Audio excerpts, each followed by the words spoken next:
no? I-promote ko muna yung ating yung ating merch po mga kababayan na ProGov. Ayan, ProGov. Bakit ProGov yung merch ni Mark Ramos? Ayoko naman po kasi mga bossing nung nakalagay yung pangalan ko dito tapos isusuot nyo. Di pangit to mga kababayan. Hindi, no, Mark Ramos Vlog.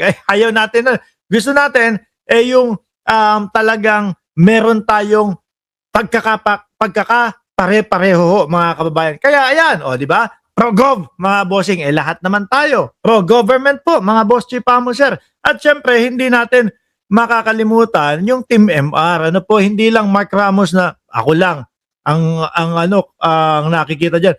Diyan po ay Team MR production no, mga kababayan. Kaya po, doon sa mga gusto pong bumili, 600 pesos lang po mga kababayan. Tapos ilalagay ni Jordan G yung link dyan sa ilalim para irekta kayo at makausap nyo yung kakausapin para maka-order ng ProGov by Team MR na t-shirt po mga kababayan. Ulitin ko, 600 pesos lang po mga kababayan, mga boss chief mo sir. Ngayon, umpisahan na natin ito. Pero bago lahat, no, i-shoutout ko muna kayong mga nandiyan na sa comment section. Nandiyan si Ma'am Aurelia Adena, si Ronald Dizon ng good morning daw sa buong Cereza Force family.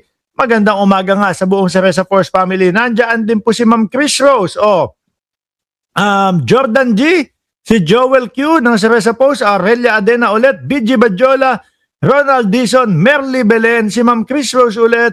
At ayan niya, nakalimutan niya daw yung link. Sino pa nandiyan? Si Lakshiro Kansaki at yung founder ng Cereza Force. Game na ho. Ma'am Delia Rosario, nandiyan din po, no? At Marge ng Cereza Force. Game na mga game ng game. Nakailang beses nang mag-game. Hindi pa din nag-uumpisa. Hindi, ito talagang game na ho, mga kababayan. Umpisahan ho natin, mga boss chief mo, sir.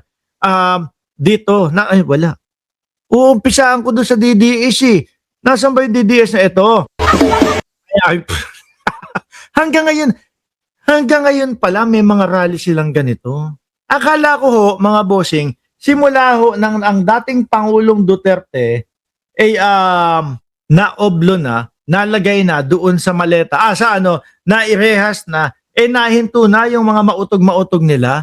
Hindi pala. Meron pa din ho, mga kababayan. Tingnan nyo ha, sigaw sila ng sigaw na ang presidente natin ay bangag. Ano po? Pero yung mga asta nila dito, lalong-lalo na kapag ka mga nagrarally, sino po sa tingin ninyo ang masasabi ninyong bangag? Tingnan nyo po ito.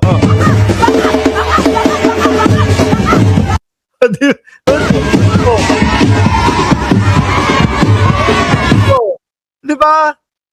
At pansinin nyo mga kababayan, may mga rally silang ganyan, gumagastos, kumukuha ng mga tao. Ano ang sinisigaw? Parehas lang po. Kung ano yung naririnig nating mga kinokomento o yung mga kinokomento ng mga DDS, dyan po sa comment section kay Mark Ramos, bangag, adik, bayaran. Same lang din mga kababayan. Wala yung tipo bang isang matibay na ibig sabihin itong ipinaglalaban namin. Ito yung ipinaglalaban namin. Ito ang dahilan kung bakit. Ito ang mga ebidensya namin laban kay Bongbong Marcos, no, na ating presidente. Kumpleto ebidensya, kumpletos recados. Wala tayong nakikita. No, sa ngayon mga kababayan, yung mga ganyan po, siyempre mapapaisip ka. Sumasama sa mga rally, hindi naman pala alam kung ano yung sasabihin. Baka sila talaga yung bayad. Baka sila yung hinahakot, kukunin doon sa kanilang lugar, dahil tambay sila, kukunin doon sa kanilang lugar. Halika, sumama ka, magkaroon ka ng 300, 250, 150. Tagal mo nang sinasabi na may lilipat, wala naman fake. Uy, si Chiska, tangina, nag-iiyakan kayo. Di po ba? Uy, si Chis nga, nag-iiyakan.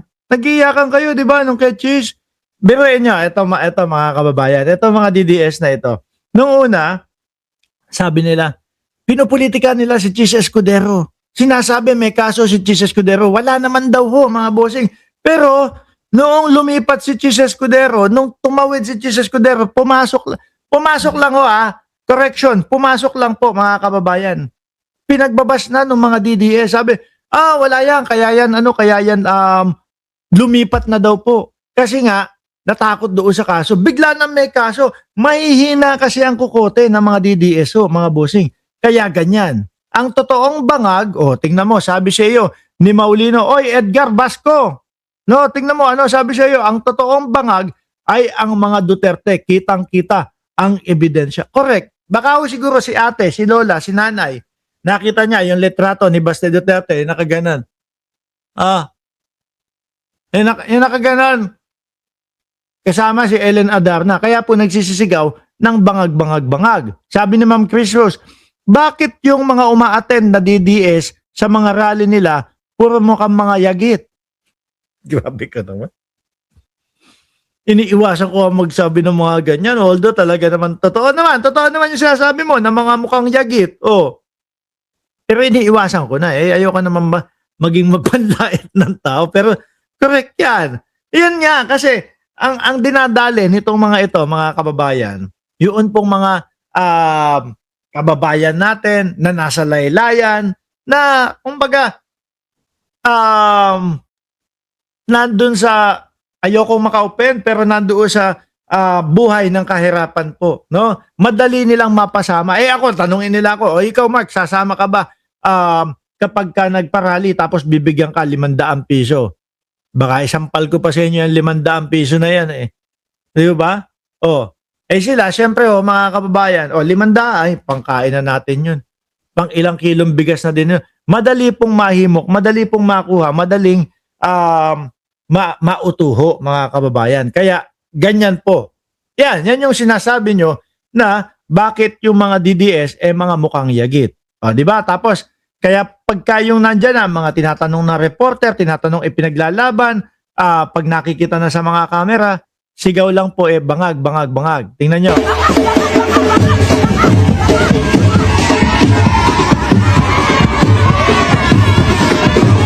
Yun, masaya na po sila doon. Bangag, bangag, bangag.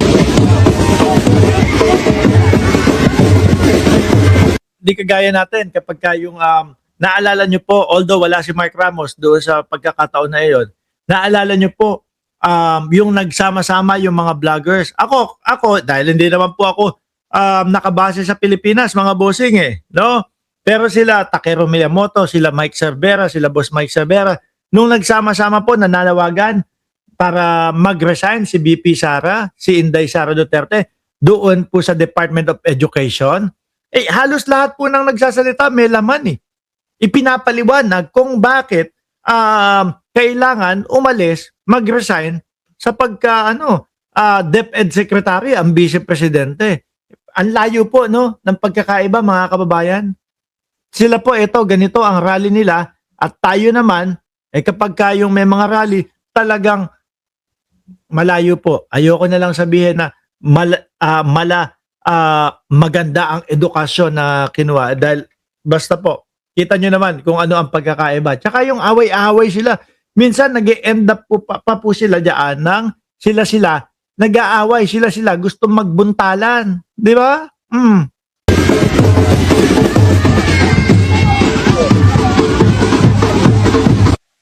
Ano yung nakalagay? Senado, magtrabaho tayo. Hindi ko maano pero magulo sila, mga kababayan. Nakakatakot sumama dyan sa mga ganyan, no? Anyway,